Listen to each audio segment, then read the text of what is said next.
Hello drone service providers. Today we will see the Acreage Trend Tracking feature into the BhuMeet DSP web application. For this purpose, just open your browser, provide the link app.bhumeet.in.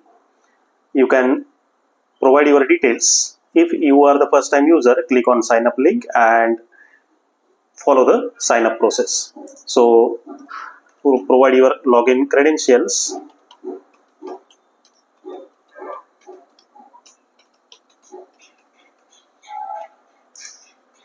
After logging, you will see the dashboard of your drone service provider business with revenue, request, available pilots, available drones into your business. To know the details of Acreage Trend, you can use this left side panel. Just scroll down to this page. You will find this Acreage Trend menu.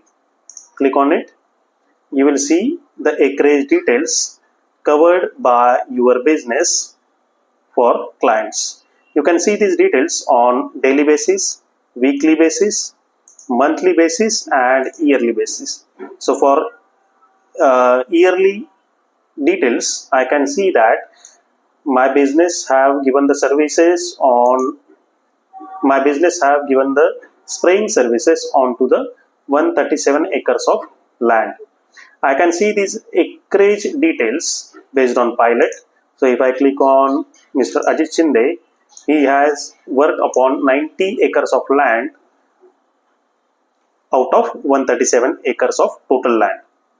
So I can see the location wise details. I can see the crop wise acreage details. So if I click on Bajra or any other crop, I can see the details. I can see the acreage details based on drone also. So here you can select the option from the drop down list and you can see the details and you can see the graphical details of this acreage trend. So this is how we have seen how to see the acreage trend onto the BhuMeet DSP application. Thank you.